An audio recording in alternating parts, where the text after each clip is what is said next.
partir de hoje, nós vamos estudar 3 outras virtudes, que nós chamamos de virtudes teológicas, ou mais comumente de virtudes teologais.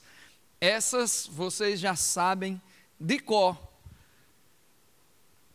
fé, amor e esperança. Essas são as virtudes teologais. Mas isso não são dons? Sim, são dons. As virtudes teologais, elas se diferem das virtudes cardeais pela sua origem. Porque as virtudes teologais, elas têm sua origem em Deus. Deus injeta essas virtudes em nós, para que nós depois façamos o esforço de cumpri-las e segui-las, alimentando as outras virtudes. Então, as virtudes cardeais, elas são alimentadas pelas virtudes teologais.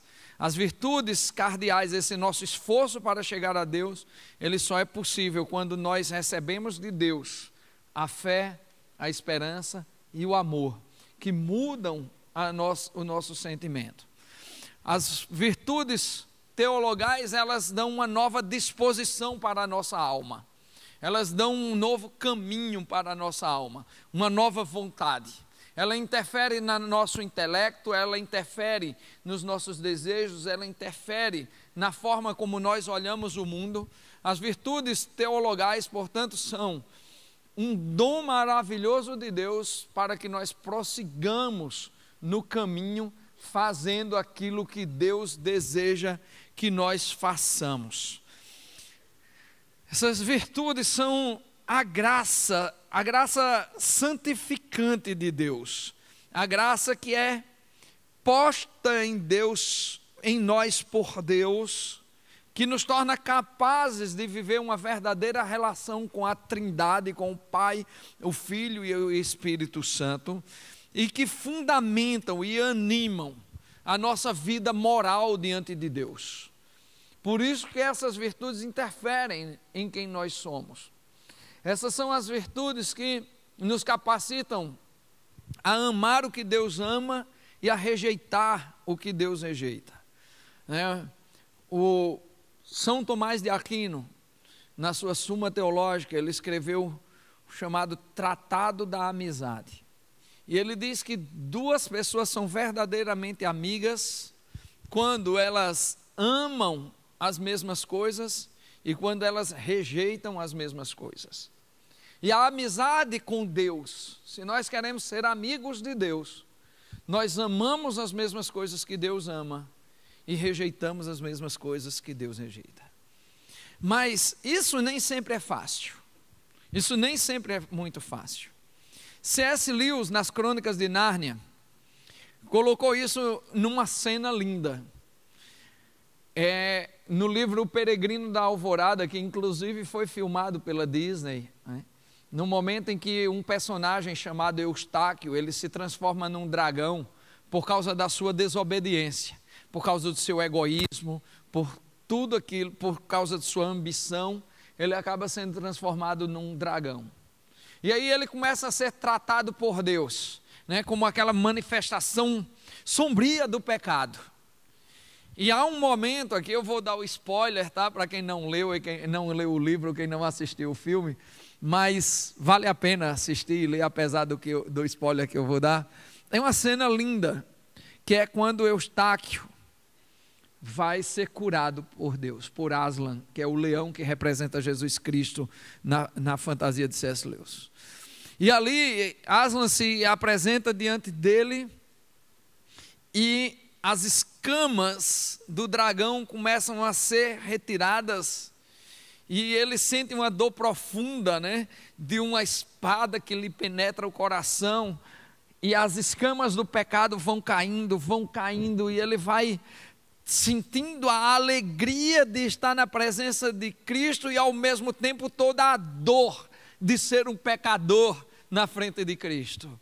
E é uma cena tremenda, e se você puder ler o livro, acho que é mais forte ainda, porque o C.S. Lewis ele tem uma capacidade brilhante de colocar a nós a alegria e o temor simultaneamente de estarmos diante de Deus, porque nós sentimos a alegria de ver a Deus, a coisa mais linda e preciosa, o prêmio mais não sei, não tenho nem palavras para dizer, o prêmio sobrenatural de toda a nossa vocação é Deus, mas ao mesmo tempo temos que temê-lo, porque somos pecadores diante dele. E ali as escamas do pecado vão caindo, mas não sem dor. Vai doendo, vai machucando, vai retirando coisas daquele rapaz que precisa voltar a ser aquilo que Deus quer que ele seja. E de certa maneira, todos nós somos dragões. Todos nós somos pessoas que de alguma maneira precisam passar por essa dor. Ou como diz São João da Cruz, precisamos entrar na noite escura da alma e enfrentar as dores de um pecador para olhar para o seu santo Criador e dizer: eu preciso me rasgar por dentro, preciso mudar por dentro para estar na presença de Deus. Então as virtudes teologais, elas nos chamam a isso, nos chamam a deixar muitas coisas para trás e nos agarrar a outras coisas, nos chamam a deixar vícios para trás, nos chama para deixar maus hábitos para trás, para deixar para trás tudo que nos afasta de Deus e nos agarrar a tudo aquilo que nos conduz para perto de Deus, a tudo aquilo que Deus ama, a tudo aquilo que Deus deseja. Aí você pode estar pensando assim: lá vem aquele pensamentozinho legalista dos crentes, lá vem aquela mania de não pode isso, não pode aquilo, não pode isso, não pode aquilo. E muito pelo contrário, porque as virtudes teologais te tornam livre para fazer tudo, mas para não ser dominado por nada. As virtudes teologais trazem na vida prática aquilo que Paulo ensina em sua primeira carta aos Coríntios, quando ele diz: todas as coisas me são lícitas, mas nem todas me convêm. Todas as coisas me são lícitas, mas eu não me permitirei ser dominado por nenhuma delas. Sabe qual é o grande problema da gente? É quando a gente pega coisas boas e deixa que essas coisas boas nos dominem. Deus nos deu um mundo inteiro e disse assim: dominem sobre todas as coisas, sobre o que existe na terra, na água e no ar. E nós nos tornamos dominados por essas coisas. Nós nos tornamos dominados, o nosso trabalho nos domina, o nosso dinheiro nos domina, os nossos bens nos dominam, as nossas paixões nos dominam. E o Deus da vida, o Deus Criador, o Deus que nós conhecemos, o Deus da Bíblia nos chama para sermos livres, para dizer: eu tenho dinheiro e eu sou dono do dinheiro, esse dinheiro não é meu dono. Eu tenho um emprego, mas eu sou o senhor desse emprego, esse emprego não é senhor sobre a minha vida. Eu tenho uma esposa, eu amo a minha esposa, mas o meu amor por ela não é maior do que o meu amor por Deus, portanto esse amor não é dono da minha vida, eu domino esse amor. Porque todas as coisas nos foram dadas para que nós tenhamos domínio e vivamos de acordo com a vontade de Deus. Portanto, nós podemos sim fazer todas as coisas, mas não podemos ser dominados por nenhuma delas. Isso é vício. Quando nós nos deixamos dominar pelas coisas boas que Deus criou, nós deixamos de aproveitar aquilo que Deus verdadeiramente nos quer dar. Deus nos quer dar algo muito mais, mas muito mais profundo, algo muito melhor, mas verdadeiramente muito melhor do que os nossos sentidos são capazes de experimentar. Ele nos quer dar a eternidade, a vida na presença dEle, a alegria de experimentar a salvação desde já e de experimentar todos os benefícios e a alegria da salvação, já no presente momento. Hoje nós começaremos, nas 3 virtudes teologais, nós começaremos pela virtude da fé. A fé que é alimento para todas as outras virtudes, mas que também precisa de esforço para ser alimentada. Nós recebemos a fé de Deus, sim. Em Romanos 12:3, nos mostra que Deus distribui a fé conforme Ele quer. Em Hebreus capítulo 12, verso 2, nos mostra que Jesus Cristo é o autor e consumador da nossa fé. Portanto, a fé é verdadeiramente um dom. Lá em 1 Coríntios 13, também aprendemos que a fé é um dom de Deus. Mas esse dom, ele não é dado assim, ele é injetado em nós assim, de cima para baixo.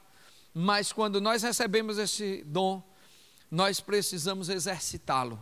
Nós precisamos mantê-lo vivo, mantê-lo aceso, por meio da disciplina, por meio do hábito.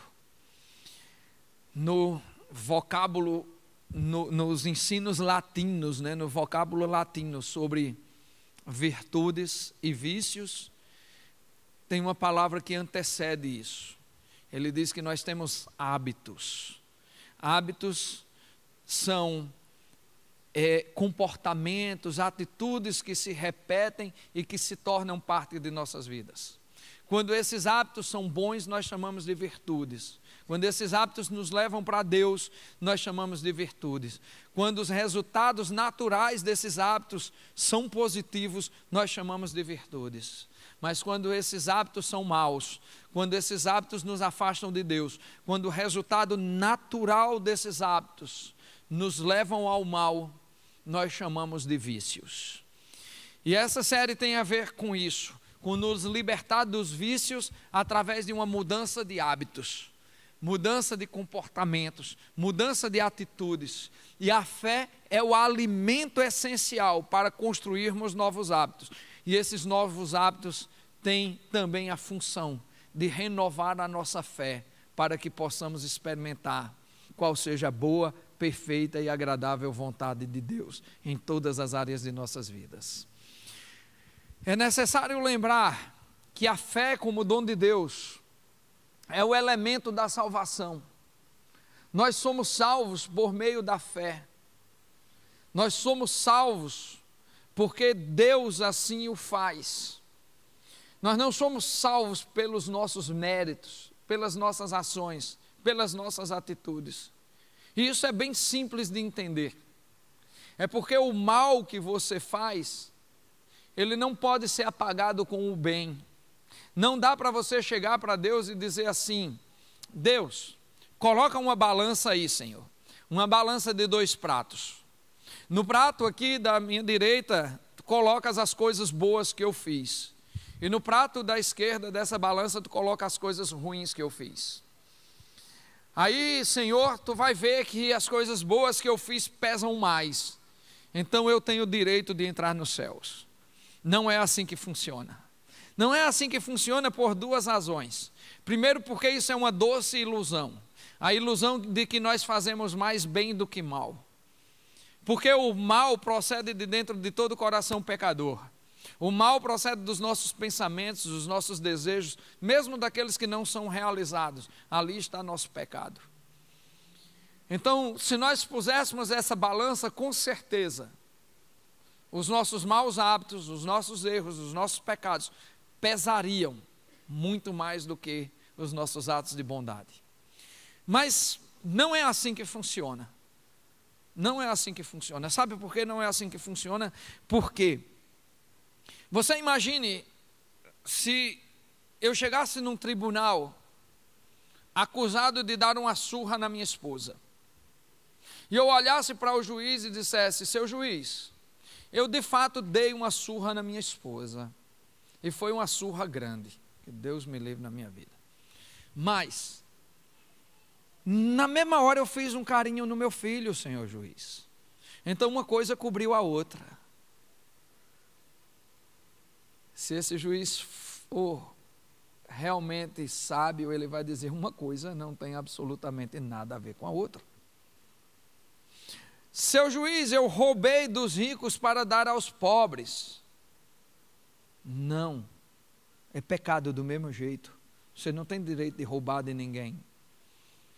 O fato de você ter dado aos pobres não justifica o que você fez. Roubo é roubo, pecado é pecado. Seu juiz, eu matei o cara, mas eu fiz um parto. Eu trouxe a vida a outra pessoa. Eu tirei a vida de uma pessoa, mas trouxe a vida a outra. Assassinato é assassinato. Deus, eu traí o meu marido, mas eu dei o dízimo na igreja. Você é adúltera. Não adianta. Porque o mal que nós fazemos nunca será anulado por outro bem. Porque uma coisa não tem nada a ver com a outra. Mas, Josemar, e qual é a nossa solução? A nossa solução já foi dada na cruz do Calvário.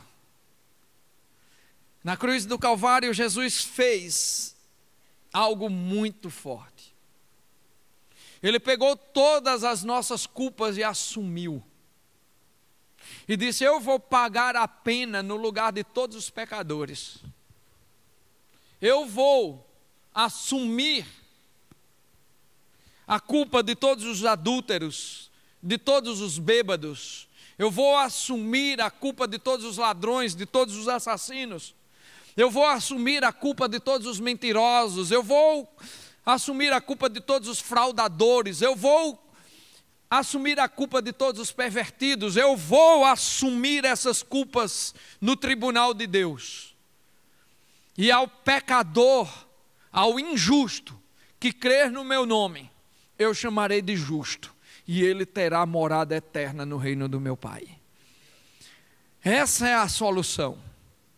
Mas isso é louco demais para a razão. Isso é louco demais para que você aceite racionalmente. Isso é louco demais, até mesmo para o nosso sistema judiciário, onde não existe a possibilidade de eu pagar a pena no lugar de outrem. Se eu chegar para alguém e disser: seu juiz, meu melhor amigo matou uma pessoa, mas ele é pai de 4 filhos, e eu não quero que ele seja preso, eu quero pagar a pena no lugar dele. Isso não existe na nossa lei. Mas na lei de Deus existiu, por meio de um só homem e uma única vez. E racionalmente isso é muito difícil de acreditar.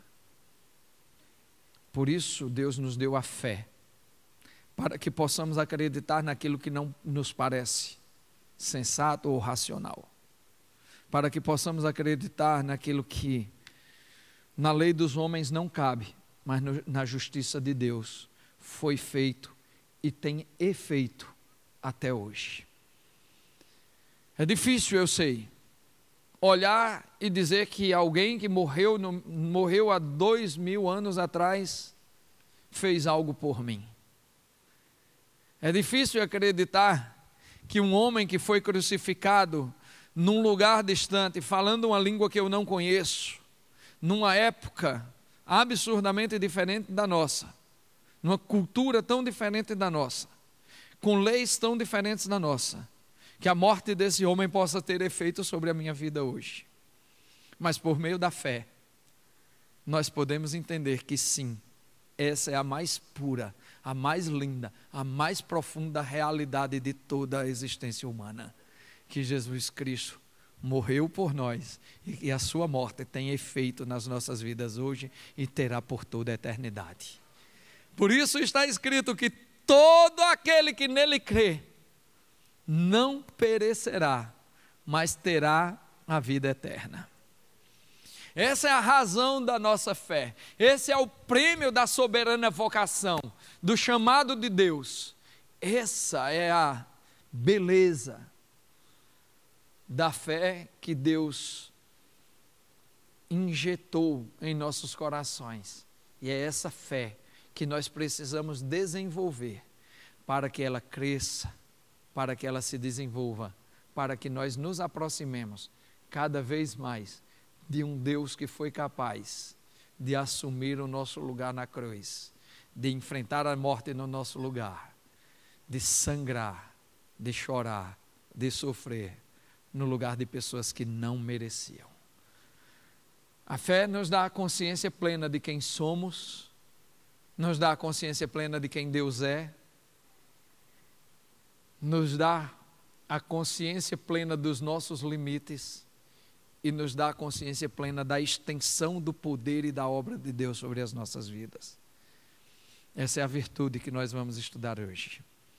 A virtude que nos aproxima de Deus e que nos dá o privilégio de experimentar as alegrias e todos os benefícios da salvação já, agora, por meio da fé, podemos experimentar todos os benefícios da presença de Cristo em nossas vidas, ainda que a nossa fé não esteja totalmente consumada, ela já pode nos dar os benefícios da salvação. Somos salvos agora pela fé? Sim. A nossa salvação está consumada? Não. Por isso é um já e um ainda não. Porque desde já podemos ter essa certeza e podemos gozar de todas as alegrias e privilégios. Mas ainda não experimentamos a totalidade dessa grandeza, porque experimentaremos no dia em que ela for verdadeiramente consumada. Então a fé, quando nós a compreendemos dessa maneira, é uma busca pelo que os medievais chamavam de finis bonorum, pelo estado perfeito da alma, pelo estado final de nossa alma. É uma busca pela presença completa de Deus, pela dependência total de Deus. A fé é aquilo que impulsiona o movimento das nossas almas, o movimento da nossa vida. A fé muda o nosso caráter, muda o nosso jeito de viver.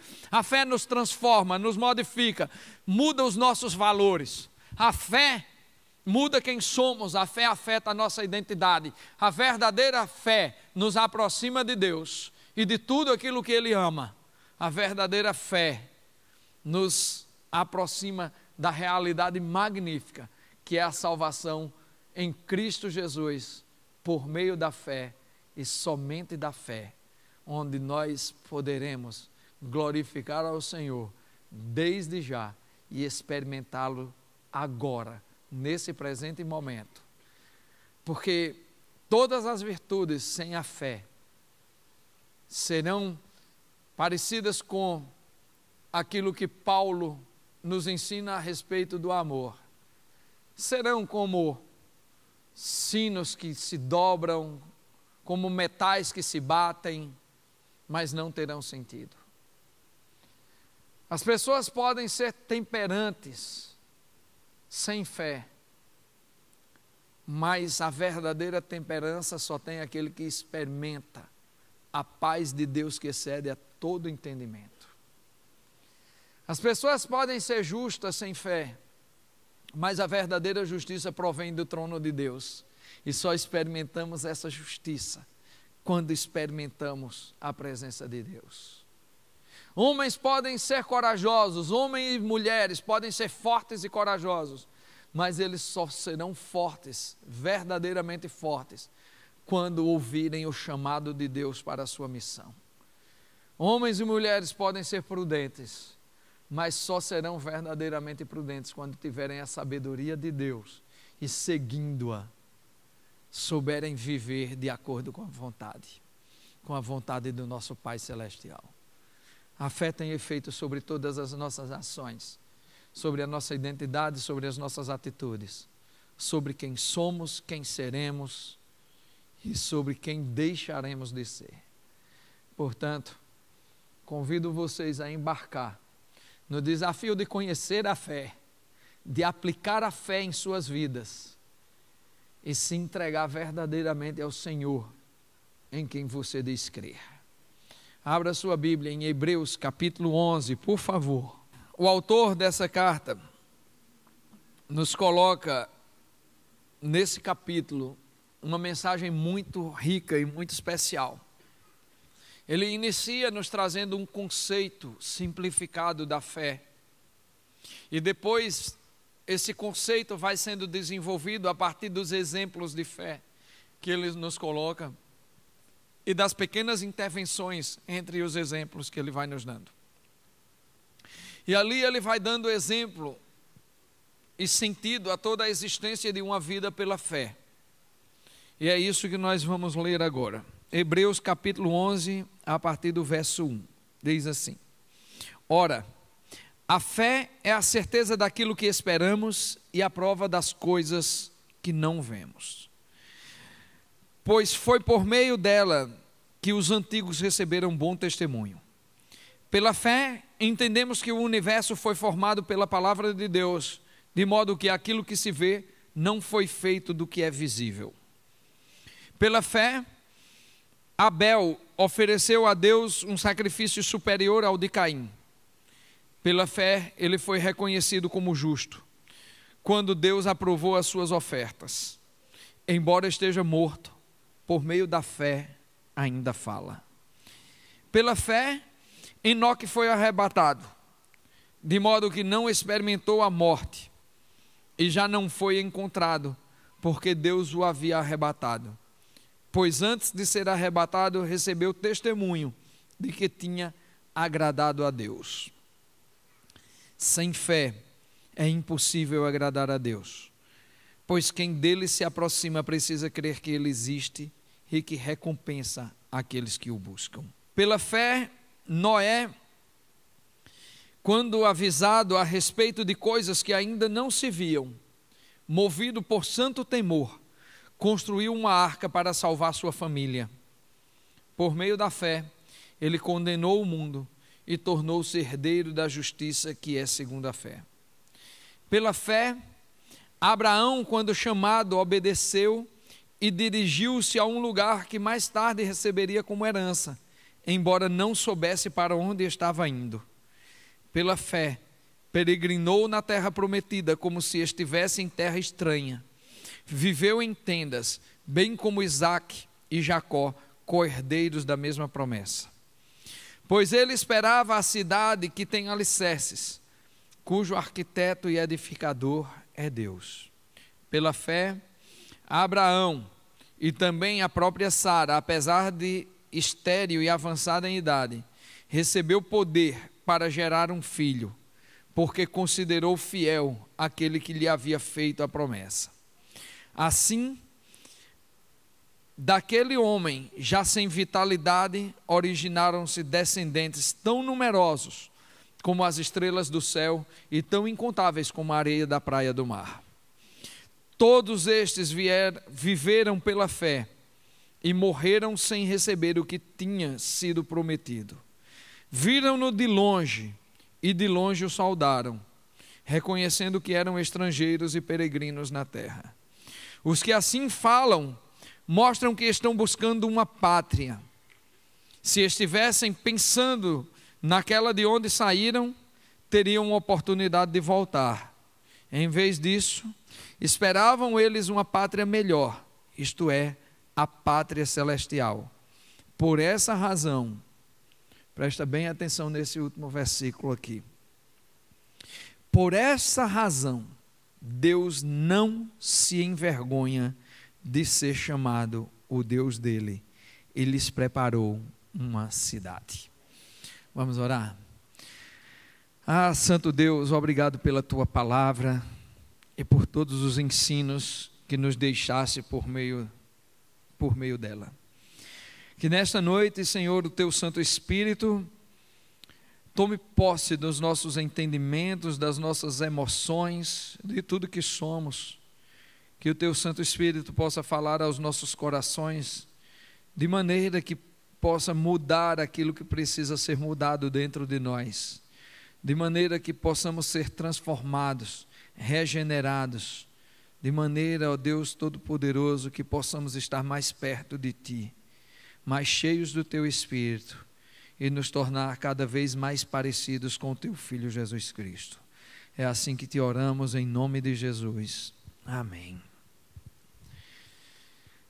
A primeira coisa desse texto é entender o significado da fé. Embora eu tenha adiantado algumas coisas, a fé como virtude é entendida aqui como a certeza daquilo que esperamos e a prova das coisas que não vemos. Aqui me lembra muito a história de Jó. De Jó chegar e, vamos dizer assim, de maneira inocente, sem saber o que se passava no reino espiritual, Jó estava no centro de uma grande guerra. Uma guerra espiritual que foi travada em torno da vida dele. Jó experimentou a dor, Jó experimentou a perda, Jó experimentou aquilo que nós chamaríamos de derrota. Ele não entendia porque estava passando por todas aquelas coisas. Em um dado momento, numa disputa espiritual, numa disputa entre Deus e Satanás, onde Satanás, atrevido, achava que ia ganhar a sua luta contra Deus em cima de Jó, chega na presença de Deus e dos anjos, e Deus diz: de onde tu vens? Ele diz: eu estava muito ocupado por aí, né? E Deus pergunta: você viu meu filho Jó? E Satanás diz: é muito fácil louvar a Deus quando está tudo bem. Eu quero ver ele não te negar quando as coisas não estiverem bem. E Deus diz: vai lá, toca em tudo que é dele, mas não toca nele. E Satanás destrói tudo que ele tem. Ele perde suas riquezas, perde seus filhos, perde seus bens e continua louvando a Deus. Então Satanás volta, perdendo já essa disputa, e diz: Deus, é fácil, ele não foi tocado, então vai lá e toca nele, mas não o mata. E Satanás toca sem piedade. E Jó se torna uma ferida só, da ponta dos pés até a cabeça. E aí ele ouve um conselho nada sábio de sua esposa: homem, para de sofrer, amaldiçoa teu Deus e morre. Esse é um conselho tão humano, né? Um conselho tão humano. Que Deus é esse que te quer sofrendo? Que Deus é esse que não resolve os teus problemas? Que Deus é esse que não ouve as tuas orações? Que Deus é esse que te deixa passar por essas coisas? Quando nós lemos esse versículo, a fé é a certeza daquilo que esperamos. Algumas pessoas confundem esse versículo achando que Deus é aquele que responde aos nossos desejos e que resolve os nossos problemas. O que eu espero de Deus? Eu espero a casa nova, eu espero o carro novo, eu espero a restauração da saúde, eu espero a solução de um problema que eu mesmo causei. O problema desse tipo de fé equivocada é que, e se Deus não resolver? E se Deus não quiser sarar a tua doença? E se Deus não quiser resolver os teus problemas? E se Deus não quiser salvar a pessoa que você ama? E se Deus não quiser atender a tua oração? Ele deixará de ser Deus?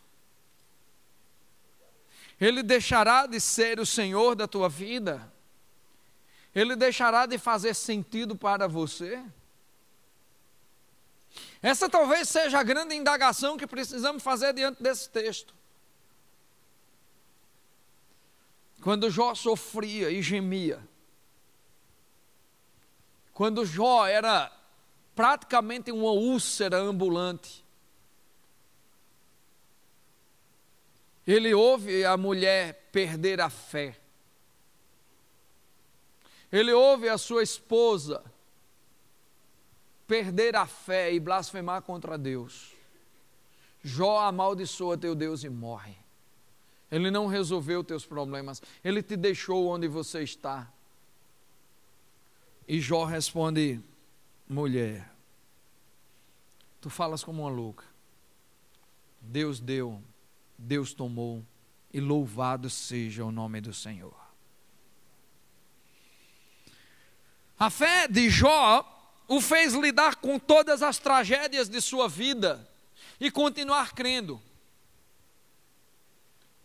Porque essa esperança, essa fé a que o autor de Hebreus se refere, a certeza daquilo que esperamos, não tem nada a ver com o gênio da lâmpada, tem a ver com a soberania de Deus.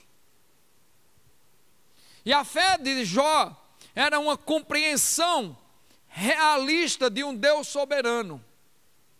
Ele sabia que Deus havia dado tudo que ele possuía. E ele sabia que Deus também poderia tirar. E ele sabia que a mesma bondade de Deus se revelava quando Deus deu, e agora se revelava da mesma maneira quando Deus tomou. Deus era digno de louvor na vida de Jó, quando lhe deu tudo o que ele tinha, e quando tirou tudo o que ele tinha. Deus continuou sendo digno de toda a honra, de toda a glória e de todo o louvor. Por quê?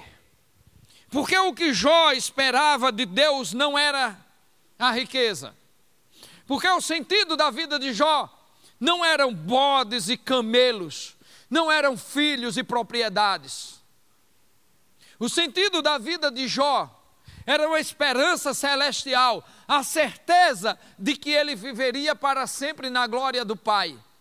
Aquela certeza que Paulo nos mostra lá em Romanos 8,17, que se somos filhos de Deus, somos co-herdeiros junto com Cristo. E se somos herdeiros, co-herdeiros com Cristo, nós também devemos experimentar com Cristo os seus sofrimentos. Porque as dores do presente tempo não são para ser comparadas com a glória que está para ser revelada em nós. De alguma maneira, a história de Jó revela a força dessa fé. Revela a força de quem sabe que Deus não é Deus apenas no momento que faz o que nós queremos. Ele pode até atender as nossas orações, Ele pode até fazer o que nós queremos, Ele pode nos livrar da tragédia, Ele pode nos livrar das dores, mas quando Ele decide agir de maneira diferente, Ele continua sendo o nosso Deus, Ele continua sendo amoroso, Ele continua sendo gentil, e a sua vontade continua sendo boa, perfeita e agradável. E os seus planos para nós continuam sendo planos de paz. Por isso viver pela fé nem sempre é fácil, porque isso implica em arrancar as escamas do pecado, para ter a esperança na coisa certa, e não nos equívocos da nossa fé. E ele continua dizendo que é a prova das coisas que não vemos. Jó não via o que estava por trás de toda aquela história. Jó não entendia o que estava por trás de tudo o que estava ali se passando. E no final do livro de Jó, lá vou eu dar spoiler de novo, tá? Leia o livro, é melhor do que a narração. No final, Jó diz uma frase que é muito conhecida. Antes eu te conhecia de ouvir falar, mas agora os meus olhos te veem. Essa expressão de Jó não deve ser confundida. Não devemos achar que Deus se apresentou materialmente a Jó.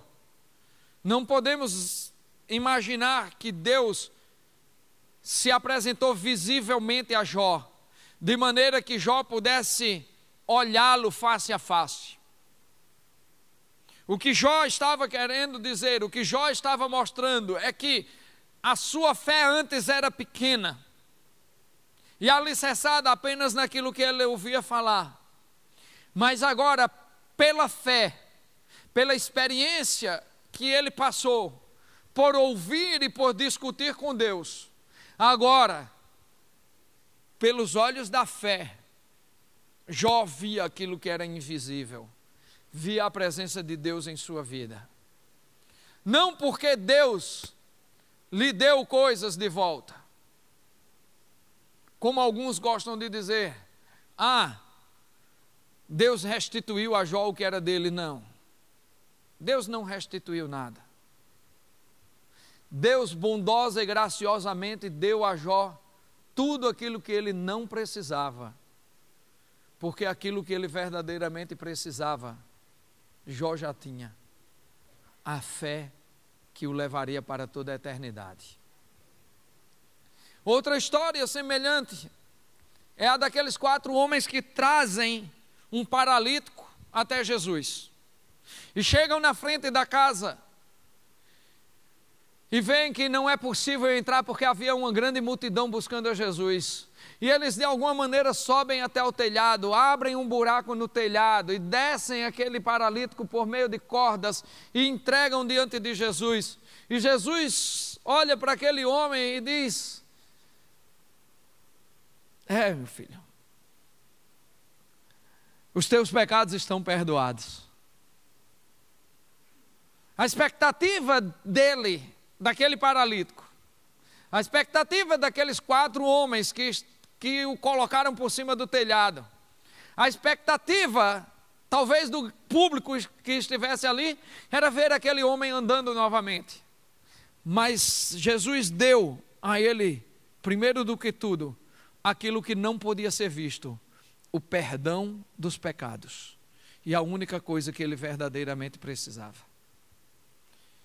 E aí, quando o burburinho começou, né? A fofoca gospel começou, né? Quem é esse para perdoar os pecados? Quem é esse? Aí Jesus diz: vocês querem saber quem eu sou? Pois para que vocês saibam que o Filho do Homem pode perdoar pecados, eu direi: levante-se e ande. E o homem se levanta e anda. Mas o que é que aquele homem precisava? Ele precisava andar? É claro, eu não posso negar àquele homem o direito de querer andar novamente. Afinal de contas, nós sentimos as dores dos outros. Mas o que aquele homem precisava era ter seus pecados perdoados. E isso ninguém podia ver.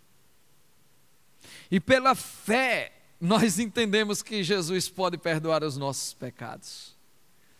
Pela fé, nós entendemos que Jesus pode nos dar a vida eterna. Pela fé, nós entendemos que Ele pode nos livrar da condenação. Pela fé, nós entendemos que Ele pode nos dar a vida e a vida em abundância, embora os nossos olhos não possam ver. Então Jesus disse àqueles pobres pecadores e miseráveis que achavam que a sua fé estava nas coisas que Deus faz e não em quem Ele é. E disse: o que é mais fácil? Dizer a esse homem: os seus pecados estão perdoados? Ou dizer: levante-se e anda? Então, para que vocês saibam que o Filho do Homem pode perdoar pecados, eu te digo: levante-se e ande. Gente,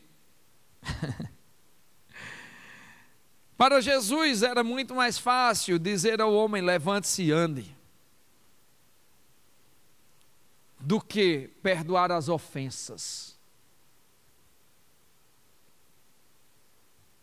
Porque nosso pecado é ofensa contra Deus. Nosso pecado é desvalorização da santidade de Cristo e do sacrifício dele. Portanto, é muito mais fácil para Cristo dizer: levante-se e ande, do que dizer: perdoados estão os teus pecados. Mas Ele faz por nós aquilo que é difícil. Ele faz por nós aquilo que é necessário. E quando o autor da carta aos Hebreus diz que a fé é a certeza daquilo que esperamos e a prova das coisas que não vemos, seguramente ele está se referindo ao que esperamos da Nova Jerusalém celestial, da vida eterna com Deus. E a prova das coisas que não vemos é a prova de toda a batalha espiritual que existe por trás de nossas vidas, para que nós experimentemos o que estamos experimentando e vivamos aquilo que estamos vivendo. É essa a fé. A fé como virtude nos traz algumas características que nós precisamos conhecer. Em primeiro lugar, essa fé vem pelo ouvir e o ouvir da palavra de Deus, conforme Romanos 10, versículo 17. E ela se estabelece como uma fé que rege a nossa vida, não como uma fé em que nós dizemos apenas que acreditamos e não vivemos conforme a sua regência. A fé é uma confissão dogmática. Nós temos que confessar publicamente o Senhor, que exige coerência intelectual e comportamental, conforme nos ensina Paulo lá em Gálatas 1:23.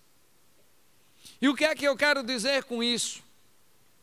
Que quando nós proclamamos publicamente a nossa fé, em Romanos 10, versículos 8 e 9, ele diz que nós devemos com a boca confessar que Jesus é o Senhor e com o nosso coração crer. Mas se publicamente dizemos que Jesus é o nosso Senhor, nós devemos viver como quem crê. Porque muitas vezes nós vivemos como quem não crê. Vivemos naquela coisa de Raul Seixas, assim, tenha fé em Deus, tenha fé na vida.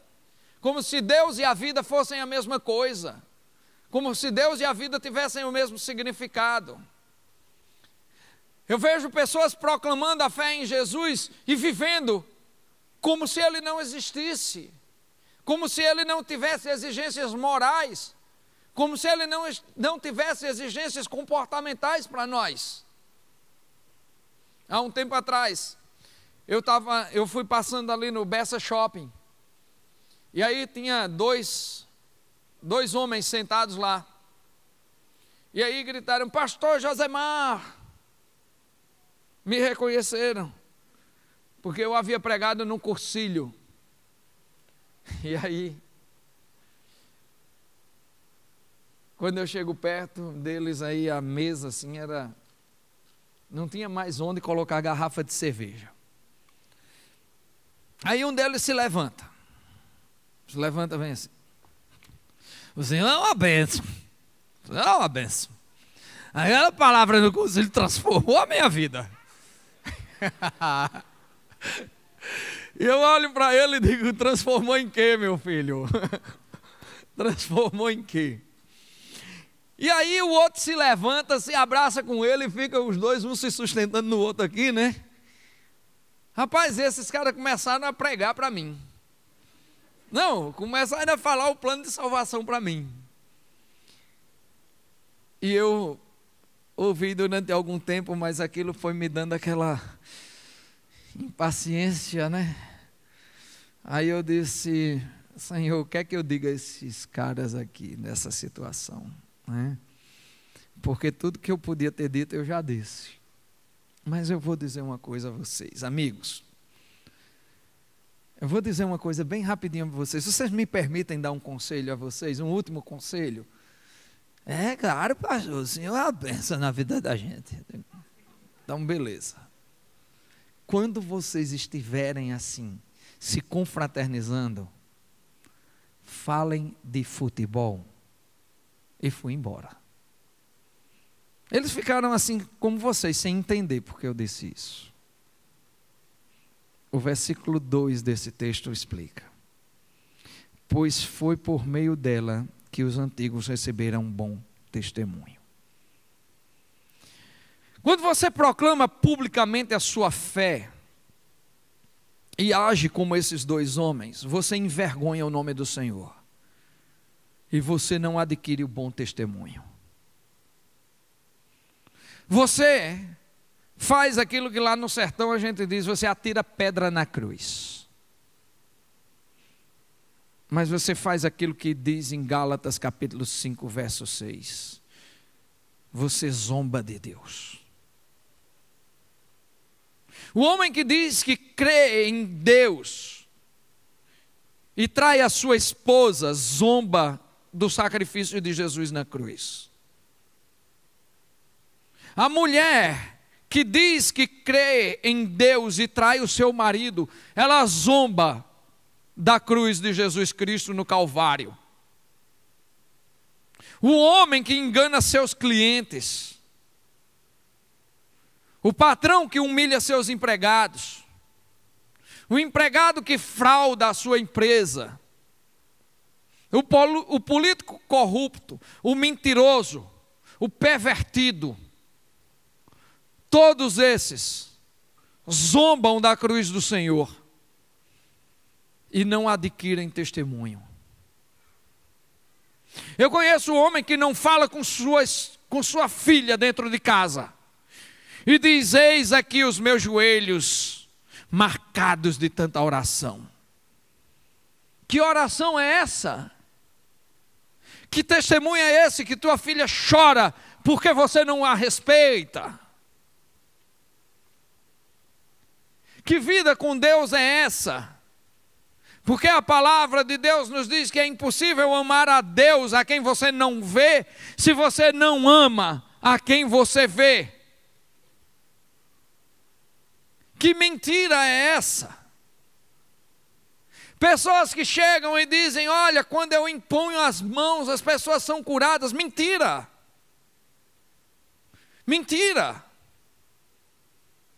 Elas podem até ser curadas por Satanás, mas não é por Deus. Porque você não será usado por Deus se você não tiver um relacionamento de fé verdadeira e testemunhal com Deus. E você não encontra nenhum dos profetas dizendo: olha como eu sou crente. Olha quantas vezes eu já li as escrituras.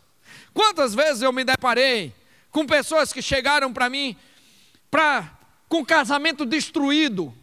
Casamento completamente destruído, para ser aconselhado. Chega lá já empurrado pela mulher, tentando salvar o casamento. E diz: pastor, eu sou muito crente, eu já li a Bíblia 3 vezes assim, de capa a capa. Foi, meu irmão. E não aprendeu nada.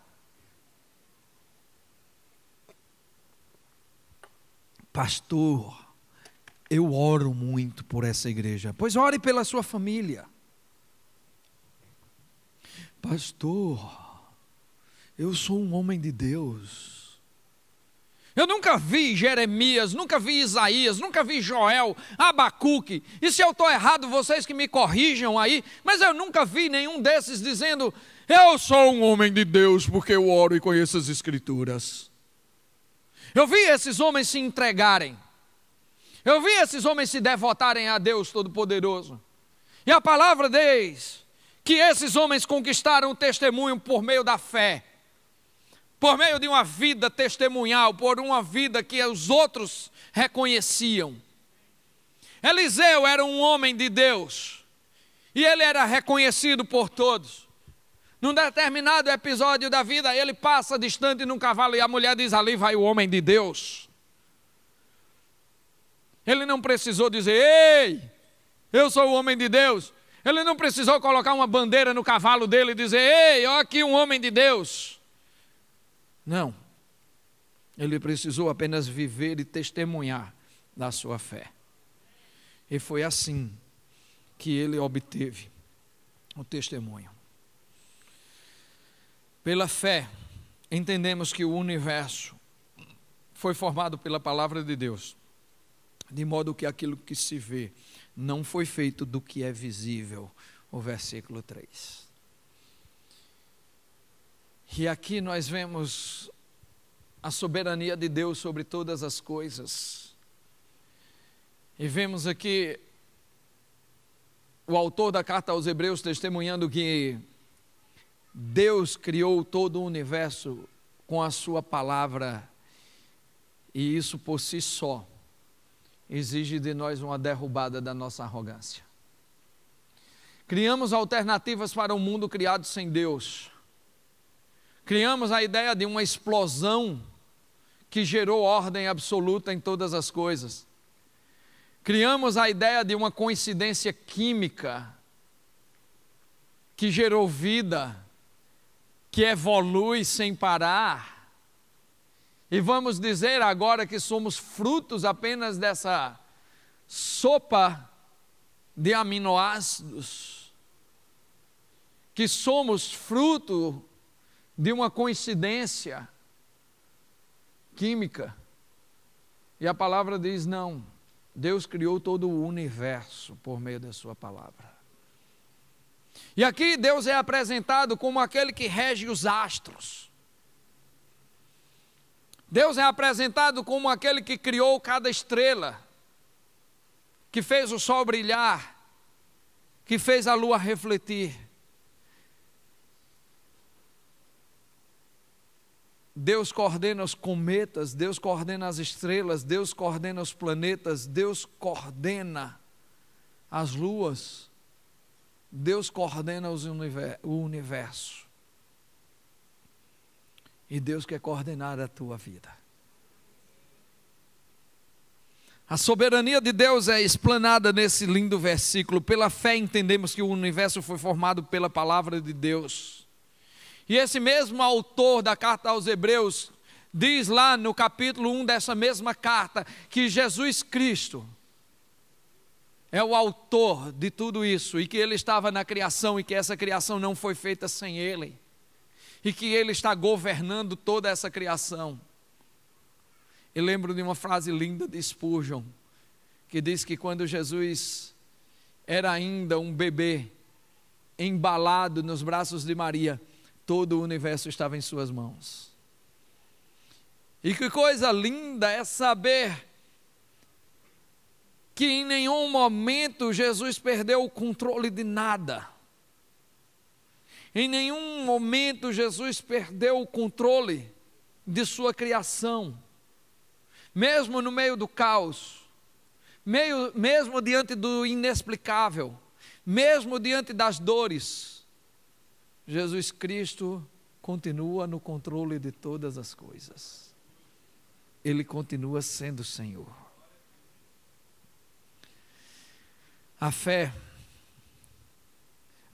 nos direciona para a soberania de Cristo em tudo.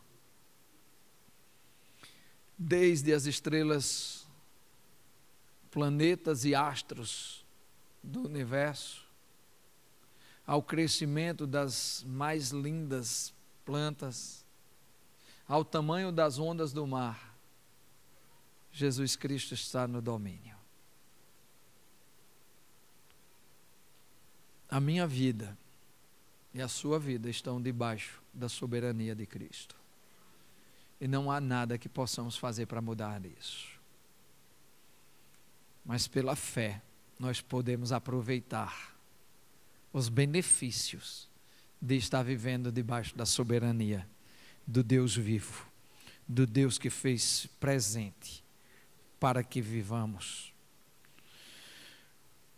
A fé verdadeira, criada em mim pelo Espírito Santo por meio do Evangelho, não é somente um conhecimento e uma convicção de tudo que Deus revela em sua palavra, mas também uma certeza profunda de que não somente os outros, mas eu também tive meus pecados perdoados, estou de bem com Deus e recebi a salvação.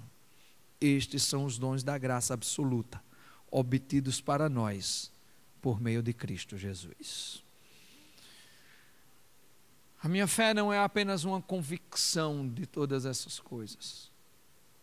A minha fé é um relacionamento. É a certeza absoluta da salvação.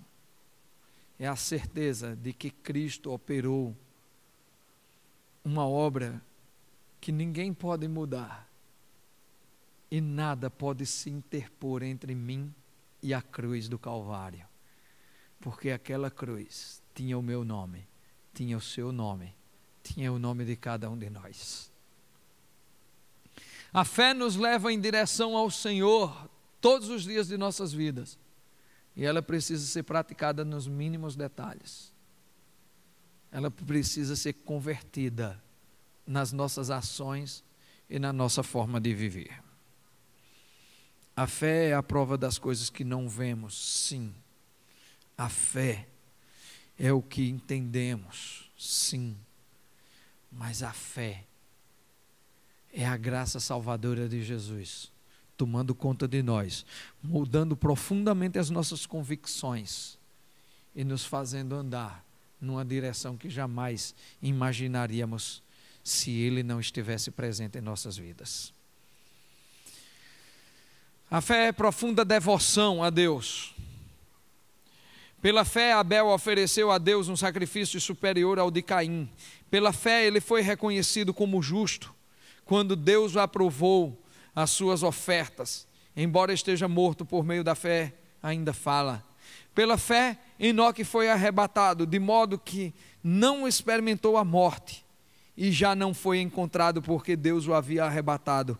Pois antes de ser arrebatado, recebeu o testemunho de Deus, que tinha agradado a Deus. Sem fé é impossível agradar a Deus, pois quem dele se aproxima precisa crer que ele existe e que recompensa aqueles que o buscam. No testemunho de Abel e de Enoque, que o autor da carta aos Hebreus nos apresenta aqui, não há nada de extraordinário. Esses homens não fizeram nada de extraordinário, apenas apresentaram a sua devoção genuína a Deus, sem esperar nenhuma troca por isso. Nós, seres humanos, tomados pelo pecado, somos acostumados a querer recompensa, reconhecimento por tudo que fazemos. Um dia desse houve um fato interessante em minha casa. Meu filho, por 3 dias seguidos aqui na escola, chegou com reclamações. Abro o aplicativo, reclamação de mau comportamento, um dia, reclamação de mau comportamento, segundo dia, 3 dias seguidos. E eu chamo ele para conversar. Digo, meu filho, o que é que está acontecendo? Você sempre foi tão comportado, eu nunca tinha recebido uma reclamação sua na escola, e numa mesma semana eu recebo 3 reclamações. Ele fez, pois é, papai. Eu sempre fui bem comportado e nunca ganhei nada com isso. Rapaz. Então eu tomei uma decisão. Eu decidi que... Eu digo, você decidiu o quê, rapaz? Ele falou, não, nada não, papai. Nada não. Meu filho, nós não podemos fazer as coisas esperando recompensas. Nós temos que lembrar que nós devemos fazer o que é certo apenas porque é certo. Nós temos que nos devotar a Deus, por amor a Deus, e não por amor ao que Ele faz. O testemunho de Abel, o testemunho de Enoque, são de uma devoção profunda ao Senhor. Uma devoção que, em primeiro lugar, exige conhecimento. Para que possamos nos devotar a Deus, precisamos conhecê-lo. É necessário conhecer a Deus, para que possamos amá-lo, para que possamos adorá-lo e para que possamos viver de maneira agradável ao Senhor. A fé é profunda devoção. Mas a fé é também um chamado à obediência. E o testemunho a seguir diz assim: pela fé Noé, avisado a respeito das coisas que ainda não se viam, movido por santo temor, construiu uma arca para salvar sua família. Por meio da fé, ele condenou o mundo e tornou-se herdeiro da justiça, que é segundo a fé. Pela fé, Abraão, quando chamado, obedeceu e dirigiu-se a um lugar que mais tarde receberia como herança, embora não soubesse para onde estava indo. Aqui nós temos testemunhos mais extraordinários. Noé fez um estaleiro em terra seca e começou a construir um barco. E as pessoas ao seu redor diziam, está doido. As pessoas não acreditavam no que ele estava fazendo. Ele estava obedecendo a Deus quando ele não entendia. Abraão foi chamado por Deus, e Deus disse: vai, eu vou te entregar a terra prometida. Onde é, Senhor? Não interessa, apenas vai. E Abraão se levanta e vai, em obediência plena a Deus. Nos dias atuais, Deus não está esperando que você construa barcos, nem está esperando que você vá para terras desconhecidas. Deus está esperando que você tenha um outro tipo de obediência, uma obediência devida ao nosso tempo. E para saber o que Deus espera de você, é necessário que você conheça Deus e a sua palavra. Porque todas as vezes que nos levantamos dizendo que eu amo a Deus, mas não conheço a sua palavra, nós mentimos para nós mesmos e mentimos para Deus. É impossível obedecer a Deus sem conhecer os seus ensinos. É impossível obedecer a Deus sem saber quem Ele é. É impossível obedecer a Deus sem saber o que Ele quer.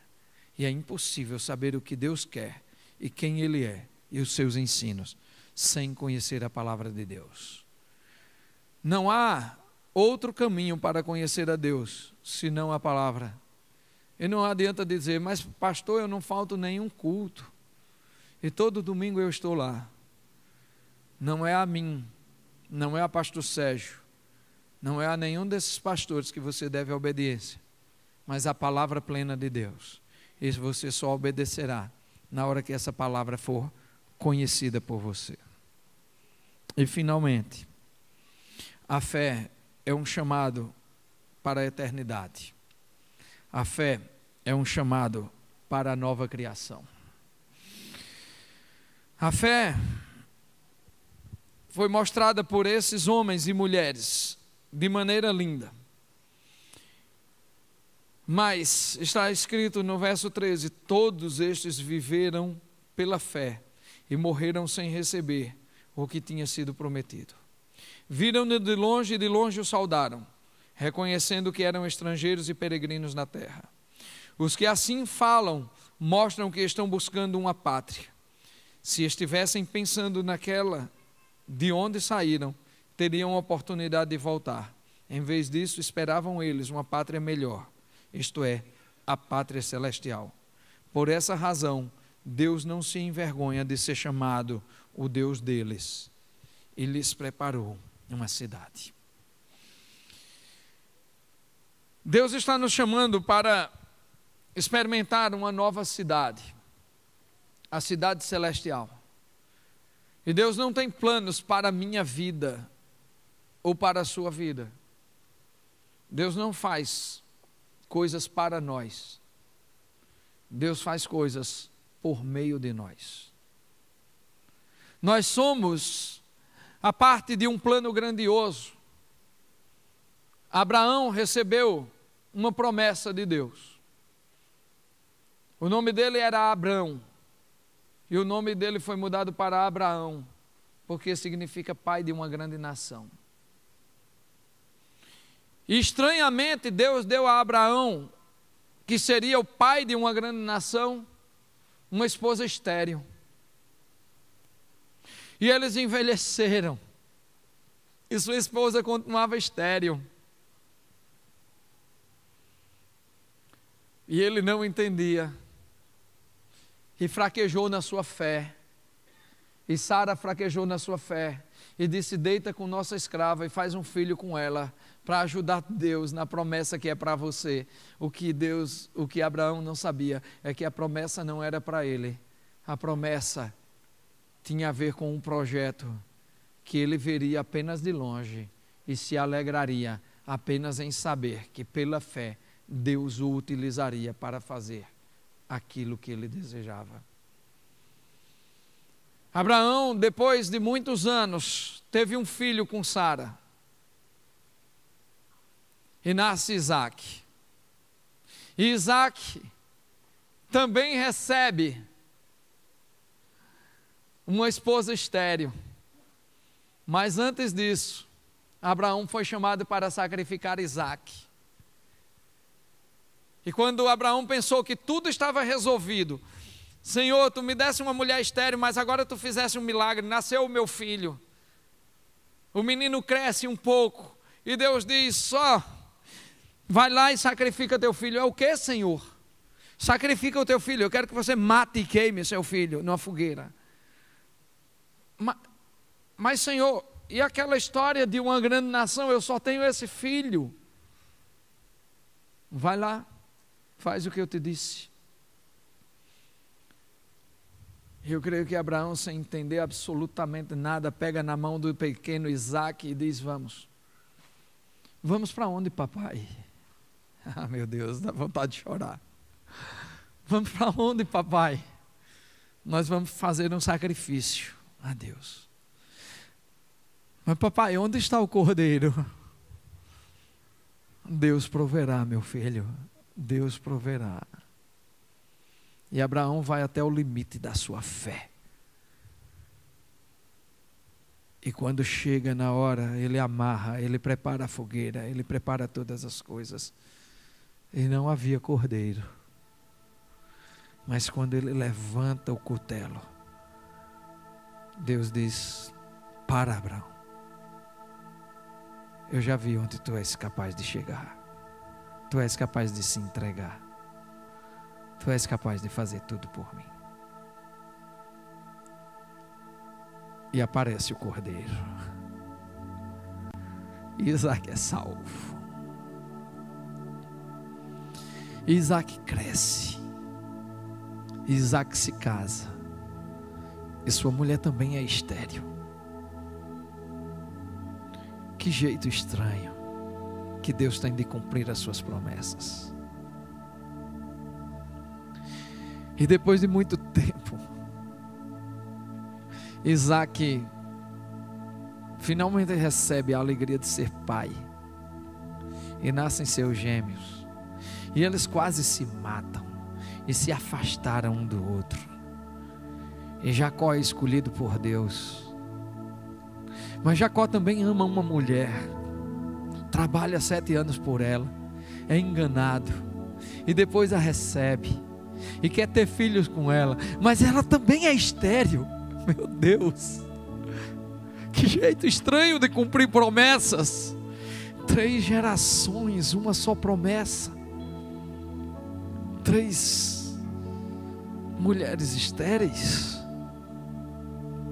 Que jeito estranho Deus tem de cumprir promessas. Porque as promessas não se realizam em nós nem para nós. Porque tudo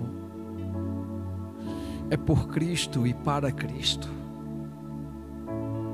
O que Abraão precisava entender é que ele era parte de um plano maior, como você é parte de um plano maior. E Abraão precisava ver pela fé aquilo que Deus faria, apesar de tudo. Porque a fé é a certeza da nossa esperança, é a certeza daquilo que esperamos, e é a prova daquilo que não vemos. Porque a fé é a certeza de que o projeto de Deus vai se cumprir da maneira perfeita e agradável, da maneira justa e no tempo certo. A fé é a certeza de que as promessas não são para nós, mas são para a glória de Cristo. A fé tem a ver com entender quem nós somos e quem Deus é e qual é a extensão do seu grande poder. Sim, a promessa foi cumprida, não para Abraão, mas para o projeto de Deus. E Abraão se tornou pai de uma grande nação, uma nação que ele não ouviu, uma nação que mudou toda a história.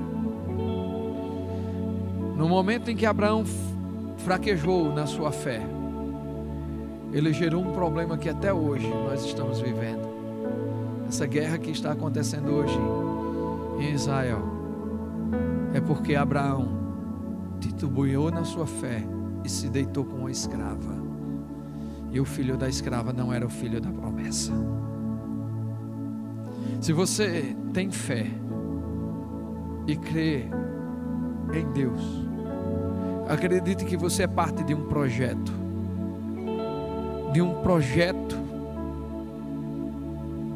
Que nós não sabemos exatamente onde está.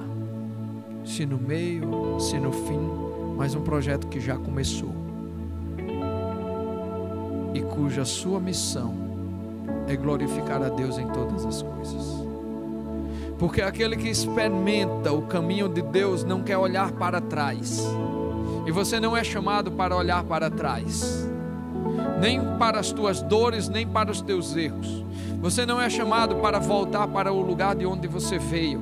Não importa quanta dificuldade tem na sua frente, não importa quanto medo você tem agora, não importa quantas escamas você precisa tirar. O que está escrito aqui é que Deus não se envergonha de você.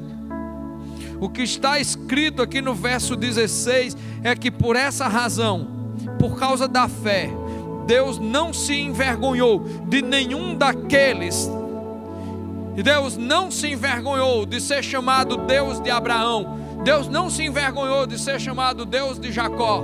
Deus não se envergonha de ser chamado o Deus de cada um de nós aqui.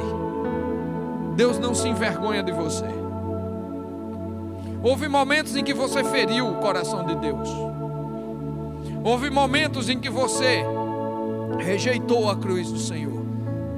Houve momentos em que você envergonhou, em que você zombou.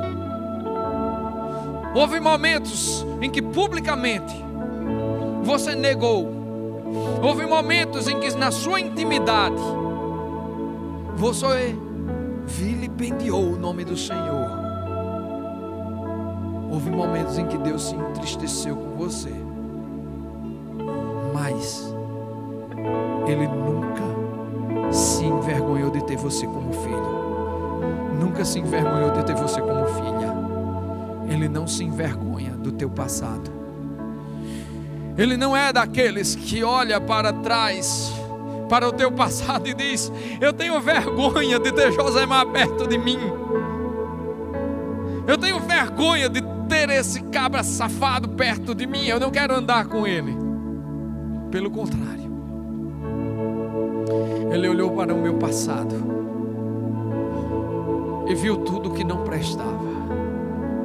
E viu quantas vezes eu neguei, quantas vezes eu o rejeitei, quantas vezes eu o crucifiquei novamente. E disse: Pai, perdoa-lhe, ele não sabe o que faz. Ele me chamou para perto, quando tudo que eu queria era estar distante. Quando eu não sabia o que eu queria, Ele me chamou, porque Ele não se envergonha de quem eu sou. Ele não tem vergonha de você. Ele não tem vergonha de ser chamado de Deus por você. Ele é o seu Deus e Ele quer você perto dele. Olá, que bom que você assistiu essa pregação até aqui. Nós esperamos que de alguma forma essa mensagem tenha abençoado a sua vida. Nós esperamos que você possa compartilhar essa mensagem com outras pessoas. Se inscreva no nosso canal e nos siga nas redes sociais.